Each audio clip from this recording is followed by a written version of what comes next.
పొద్దున్నే 8:30కు ఒక ప్రమాదం జరిగితే 11 గంటల 30 నిమిషాల వరకు మీడియాకు పొక్కకుండా దాచిపెట్టిరు. ఎందుకు?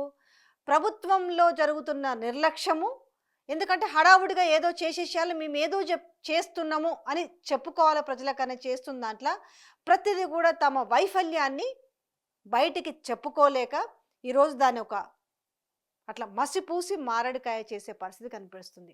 మీకు ఈ పాటికి అర్థమై ఉంటుంది. దీని గురించి చెప్పే ముందు ఈ టన్నలు ఈరోజు ఆ సొరంగ మార్గం ఏదైతుందో దాంట్లో కూలిన వివాదం కావచ్చు, దాంట్లో ఇలా 50 మందికి పైగా జనాలు అందులో కూరుకుపోవడం కావచ్చు, లేకపోతే చిక్కుకుపోయిన ఏది కూడా బయటకైతే తెలియనిస్తలేరు ఇప్పటి వరకు అయితే. ఇదే మరి కాళేశ్వరం మీద మేడిగడ్డ మీద పిల్లర్లు గుంగినాయి అనే దాన్ని పెద్ద పెద్ద రాద్ధాంతం చేసిరు కదా. మరి అదే సుంకిశాల రిటైనింగ్ వాల్ కూలినప్పుడు కావచ్చు, ఇప్పుడు జరిగిన ఈ ప్రమాదాన్ని గురించి కూడా బయటికి చెప్తలేరు. ఇప్పుడు ఏం చెప్తారు ఇరిగేషన్ శాఖ మంత్రి కూడా మీకు ఒక్కసారి మీకు చూపించే ప్రయత్నం చేస్తాను.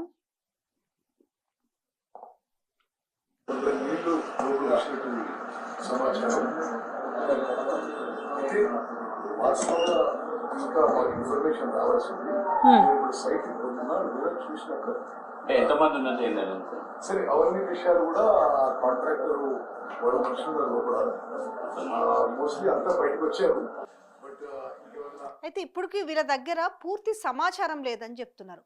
ఇక్కడ వస్తున్నది ఏంటంటే మీడియాకు వచ్చిన ఇన్ఫర్మేషన్ ఏంది అని అంటే 52 కూలీలు ఏది ప్రమాద సమయంలో ఆ ఎస్ఎల్బిసి టన్నుల్లో లోపల ఉన్నది ఎంత 52 మంది కూలీలు ఉన్నట్టు సమాచారం. మరి ఎంతమంది బయటకు వచ్చిరు, ఎంతమంది లోపల ఉన్నారు అనేది ఇప్పటి వరకు ఒక అక్యురేట్ సమాచారాన్ని మాత్రం ఇంతవరకు బయటకు వెళ్ళే. వీళ్ళేమంటారు, మాకు ఇప్పుడిప్పుడే తెలుస్తుంది.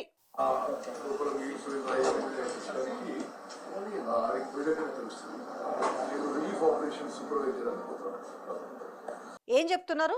సో ఈ గతంలో చెప్పిన వీడియోను కూడా నేను మీకు మళ్ళీ ప్లే చేసి చూపిస్తా. దీన్ని మళ్ళీ ఒకసారి ఎంతమంది ఉన్నారు, ప్రమాద సమయంలో ఉన్నది ఏంది టన్నల్ కూలినప్పుడు లోపల ఉన్నది ఎంతమంది ఉన్నారంటే 52 మంది ఉన్నట్టు సమాచారం. అయితే ఇప్పటి వరకు కార్మికుల్ని 3 బయటకు తీసిరట. అసలు లోపల ఉన్న వాళ్ళ పరిస్థితి ఎట్లుంది? ఎందుకంటే తవ్వుకుంటూ లోపలికోవాలి కానీ దాన్ని మళ్ళీ తిరిగి వెనక్కి రావడానికి ఉండదు అనే విషయాన్ని ఆనాడు అప్పుడున్న బీఆర్ఎస్ ప్రభుత్వం నుంచి ఉన్న ముఖ్యమంత్రి చెప్పిన మాటలు అవి. సో ఇప్పుడు జరుగుతున్నది ఏంటి, కొన్ని డీటెయిల్స్. వాళ్ళ 3 కూడా బయటకు తీసుకొచ్చి వారిని జెన్కో ఆసుపత్రికి తరలించారు. ఈ ఘటన ఉదయం 8:30కు తెలిస్తే జరిగినట్టుగా అధికారులు చెప్తున్నారు. ఎందుకంటే తెలియడం కూడా కాదు, అధికారులు చెప్తున్నారు 8:30కి జరిగిందని. 11 గంటల వరకు కూడా కనీసం 11-11:30కు కూడా మీడియాకు పొక్కకుండా దాచిపెడుతున్నారు అధికారులు. ఇక ఏంది ప్రమాదం జరిగినట్లు ఇప్పుడే తెలిసిందని చెప్తున్నారు ఇరిగేషన్ శాఖ మంత్రి. మరి ఈ ఘటన మరి ఎందుకు అంటే ఇప్పుడు ఏమి వినిపిస్తుంది, తెలంగాణ జనం కూడా ఏమర్థం చేసుకుంటారు? మీరు ఇదే మేడిగడ్డ విషయంలోనైతే పెద్ద రాద్ధాంతం చేసిరే. అంటే మనదైతే ఒక లెక్క, పక్కోడిదైతే ఒక లెక్కన, ఏదైనా ఒకటే కదా, బాధ్యత అయితే ఉండాలి కదా. అంటే బాధ్యతలను మరిచి మీరేమో దాచిపెడతారు. బీఆర్ఎస్ ఆనాడు ప్రభుత్వంలో ఉన్నప్పుడేమో దాన్ని మొత్తము బర్బాద్ చేసేసేయాలి, ఇంత ఉంటే ఇంత పెద్దగా చేసి చూపించాలి. కానీ వాళ్ళు ఇంత పెద్దగా ఉన్న దాన్ని ఇంత చిన్నగా చేసి చూపించాలి. తర్వాత ఇందులో మీడియాలో వచ్చిన వార్తలు దాదాపుగా ఇంకా దీని గురించి ఒకసారి టన్నల్ గురించి కూడా అంటే వీళ్ళ నిర్లక్ష్యం బయటపడింది అనడానికి. సో ఏంటి దీని గురించి ఒకసారి చూస్తే, ఎప్పటి నుంచి ఇది ప్రాజెక్టు త్వరగా కంప్లీట్ చేయాలని కాంగ్రెస్ ప్రభుత్వం పనులు తిరిగి ప్రారంభించింది. 4 రోజుల కిందటే ఎడమవైపు సొరంగం వద్ద మళ్లీ పనులు ప్రారంభించగా దోమలపెంట సమీపంలో పనులు జరుగుతుండగా 3 కిలోమీటర్ల 3 కిలోమీటర్ల మేర పైకప్పు పడిపోయింది. ఇప్పుడు ఇది ఉంది కదా, ఇది చూస్తున్నాం కదా, ఇది టన్నల్.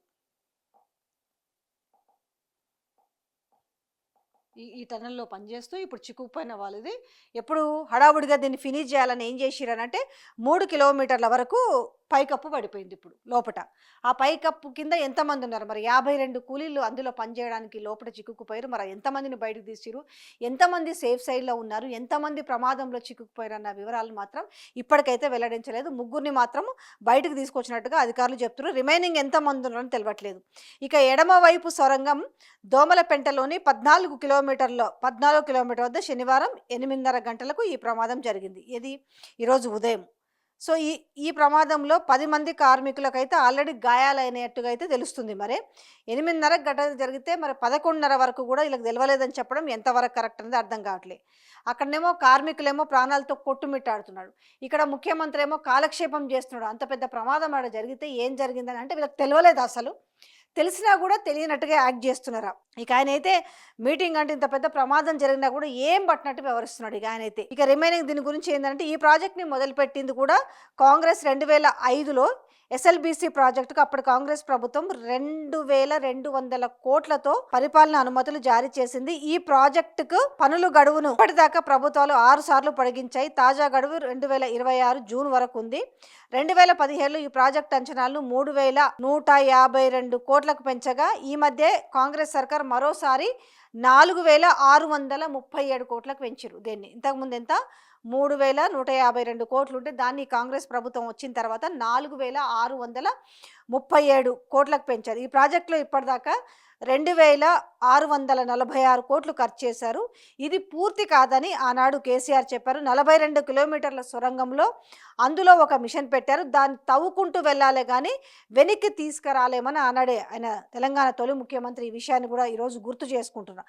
ఆ విషయాన్ని పట్టించుకోకుండా కాంగ్రెస్ ప్రభుత్వం మళ్ళీ ఈ ప్రాజెక్టుని మొదలుపెట్టింది. స్టార్ట్ చేసే ముందు జాగ్రత్తలు తీసుకోకపోవడం మూలంగానే ఇంత నష్టం జరిగింది. ఇదంతా కూడా కాంగ్రెస్ ప్రభుత్వ నిర్లక్ష్యమే అనేది ఇక్కడ తెలుస్తుంది. ఏంది ఇప్పుడు గతంలో మాట్లాడిన కేసీఆర్ మాట్లాడిన బయటను కూడా ఎందుకు దీని గురించి చెప్పిర్రు అంటే తొమ్ముకుంటూ మిషన్ పెడితే తొమ్ముకుంటూనే పోవాలి తప్పితే మళ్ళీ వెనక్కి రావడానికి ఆ మిషన్. తెలంగాణ ఉద్యమం జరిగితే అప్పుడు ప్రాజెక్ట్ ఇస్తామని ఇచ్చినారు, దాని పేరు ఎస్ఎల్బిసి. నేను వచ్చిన తర్వాత కూడా మనం చేద్దామంటే ప్రపంచంలోనే అతి పొడవైన సొరంగం 42 కిలోమీటర్లు అభయారణ్యం నుంచి పెట్టినారు. అంటే వెనుకకు పోదు, ముందరికి రాదు. అలా ఒక మిషన్ సొరగొట్టిండ్రు. ఆ మిషన్ తీయరాదిగా అది తవ్వుకుంటూ బయటికి వెళ్ళాలి తప్ప దాన్ని వెనుక తీసుకోలేము. అంటే ఎంత ఘోరమైనటువంటి కుట్ర. దీన్ని ఒప్పుకున్న వాళ్ళు ఎవరండి? దీన్ని అంగీకరించిన వాళ్ళు ఎవరు? పెట్టినవాడు ఎన్టీ రామారావు, ఆంధ్ర ముఖ్యమంత్రి. తెలంగాణ ఉద్యమం జరిగితే అప్పుడు ప్రాజెక్ట్ ఇస్తామని ఇచ్చినారు, దాని పేరు ఎస్ఎల్బిసి. అది నవ్వాన్నా ఏడువాన్నా అర్థం కాదు. ఎన్నేళ్ళైంది అది? నేను వచ్చిన తర్వాత కూడా మనం చేద్దామంటే ప్రపంచంలోనే అతి పొడవైన సొరంగం 42 కిలోమీటర్లు అభయారణ్యం నుంచి పెట్టినారు. అంటే వెనుకకు పోదు, ముందరికి రాదు. అలా ఒక మిషన్ సొరగొట్టిండ్రు. ఆ మిషన్ తీయరాదిగా అది తవ్వుకుంటూ బయటికి వెళ్ళాలి తప్ప దాన్ని వెనుక తీసుకోలేము. అంటే ఎంత ఘోరమైనటువంటి కుట్ర. దీన్ని ఒప్పుకున్న వాళ్ళు ఎవరండి? దీన్ని అంగీకరించిన వాళ్ళు ఎవరు? పెట్టినవాడు ఎన్టీ రామారావు, ఆయన ఆంధ్ర ముఖ్యమంత్రి. మనకు నీళ్ళు అనే ఉద్దేశం మనకు లేదు. కానీ ఒప్పుకున్నాడు ఎవడు? మన తెలంగాణలో చాలా ఇంత పొడవు ఉన్నారే. నాతో 200 దొడ్డు ఉన్నారు కదా, తక్కువ దొడ్డు ఉన్నారా? ఈ జిల్లాలో లేరా నాయకులు? ఈ జిల్లాలో ఉన్న జానారెడ్డి ఇలా ప్రతిపక్ష నాయకుడు, ఈ జిల్లాలో ఉన్న ఉత్తమ్ కుమార్ రెడ్డి ఇలా పిసిసి అధ్యక్షుడు. చాలా పెద్ద పెద్ద మాటలు మాట్లాడతారు బయటికి పోయి. మీ యొక్క ఎస్ఎల్బిసి సంగతి ఏంది అని నేను అడుగుతా ఉన్నా. మీరు ఏ తెలివితేటలతో దీన్ని ఒప్పుకున్నారు?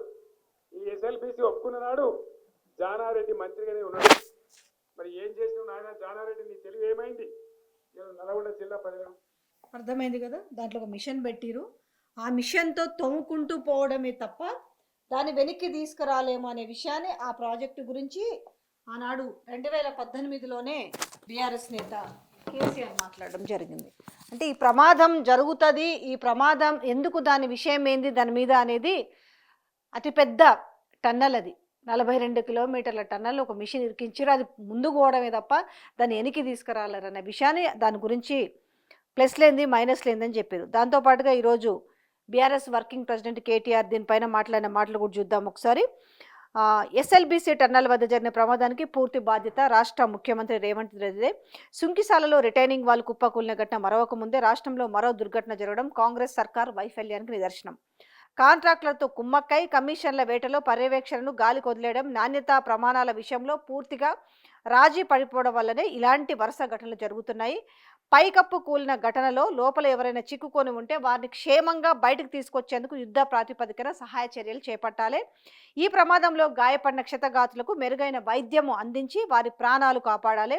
భవిష్యత్తులో ఇలాంటి దురదృష్ట ఘటనలు జరగకుండా ఇప్పటికైనా రాష్ట్ర ప్రభుత్వం కమిషన్లకు కక్కుర్తి పడకుండా నిబంధనల మేరకు పనులు జరిగేలా చూడాలి. కాళేశ్వరం ప్రాజెక్టులో భాగంగా ఒక బ్యారేజ్లో కేవలం పిల్లర్ కుంగితే నానా హంగామా చేసిన కాంగ్రెస్ నేతలు తమ ప్రభుత్వ హయాంలో జరుగుతున్న ఈ వరుస వైఫల్యాలపై ఇప్పుడేమంటారు? సుంకిశాల ప్రమాదంలో కాంట్రాక్టర్ను కాపాడేందుకు వాస్తవాలు దాచిపెట్టిన ప్రభుత్వం కనీసం ఎస్ఎల్బీసీ సంఘటనపైన పారదర్శకంగా దర్యాప్తు జరిపి ప్రమాదానికి గల కారణాలను బయటపెట్టాలి అనేసి బీఆర్ఎస్ వర్కింగ్ ప్రెసిడెంట్ కేటీఆర్ మాట్లాడడం జరిగింది. ఓవరాల్గా అంటే ఒక వైఫల్యం బయటపడుతుంది. అంటే ఏదో చేసేసాము, ఏదో అనిపించేసి మరి ఇది కమిషన్ల కోసం కక్కుర్తేనా అంటే రాజకీయ నాయకులు మాట్లాడుతున్న మాటలు అయితే చూసినాము. ఏది ఏమైనా ఇప్పుడు 52 మంది కార్మికులు ఎవరైతే ఉన్నారో దాంట్లో పోయి పనిచేస్తున్నారు కూలీలు. సో ఈ నేపథ్యంలో లోపల చిక్కుకున్న వాళ్ళని ఎంతమంది బయటకు తీసుకొచ్చారు అసలు ఇంతవరకు?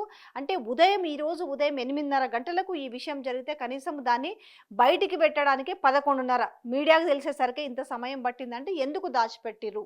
సుంకుశాల విషయంలో అట్లనే చేసిరు కదా. రిటైనింగ్ వాళ్ళు కూలినప్పుడు ఇదే మెగా కృష్ణారెడ్డి గతంలో కమిషన్లు అన్న వ్యక్తిని మొత్తం అతను బ్లాక్ లిస్ట్లో పెట్టాలి అని చెప్పేసి ఈస్ట్ ఇండియా కంపెనీతో పోల్చిన రేవంత్ రెడ్డి ఇవాళ రిటైనింగ్ వాళ్ళు పనుల విషయంలో బ్లాక్ లిస్ట్లో పెట్టాలి అని చెప్పినప్పుడు కూడా సో ఆ కంపెనీని కానీ ఆ మెగా కృష్ణారెడ్డి విషయంలో కూడా ఒక్క చర్య తీసుకోకపోవడం చూస్తుంటే దేనికి ఇదంతా కూడా మనము నిదర్శనం అని చెప్పుకోవాలి. ఈరోజు జరిగిన విధానం అంటే మనం గత ప్రభుత్వంలో ఏదన్నా చిన్నది జరిగితే నేను మళ్ళీ అగైన్ అదే చెప్తున్నాను, చాలా పెద్దగా చేసి చూపించాలి. కానీ వీళ్ళు దాంట్లో చాలా పెద్దగా జరిగినా కూడా దాన్ని చిన్నగా చేసి చూపించాలి. సో రాజకీయాల కోసం ఇంత నీచంగా పాల్పడుతున్నారు. ఈరోజు ఏం జరిగింది అసలు నిజంగానే? ఆనాటి ముఖ్యమంత్రి కూడా చెప్పడం జరిగింది, అతి పొడవైన సొరంగం అది, దాంట్లో మిషన్ ఇరకబెట్టిరు, అది ముందు కూడా తప్ప వెనక్కి రాడు, ఇట్లాంటి దిక్కుమాలిన తోటి అంటగట్టిరు. దాని గురించి డీటెయిల్గా మీకు ఇందులో నేను ఆ బయట కూడా వినిపించడం జరిగింది మీకు ఆ వీడియో ఆడియో. సో ఓవరాల్గా ఏంటి, ఇప్పుడు ఎవరైనా కూడుకునేది ఉన్న వాళ్ళందరూ కూడా ముందు సురక్షితంగా బయటకు తీసుకురావాలి. అసలు ఏం జరిగింది అనేది కూడా బయట పెట్టాలి. ఇప్పుడు మాకు ఏమీ తెలియదు, ఇప్పుడే తెలిసిందన్నట్టుగా ఇప్పుడే బయలుదేరుతున్నామని చెప్పడం విధానం కావచ్చు. ఇక మన ముఖ్యమంత్రి, తెలంగాణ ముఖ్యమంత్రికి అయితే నాకేమీ పట్టదు అన్నట్టుగా ఉన్న వ్యవహారం చూస్తుంటే అసలు నిజంగా ఏం జరుగుతుంది తెలంగాణలో అనేది జనాలు అనుకుంటున్నారు.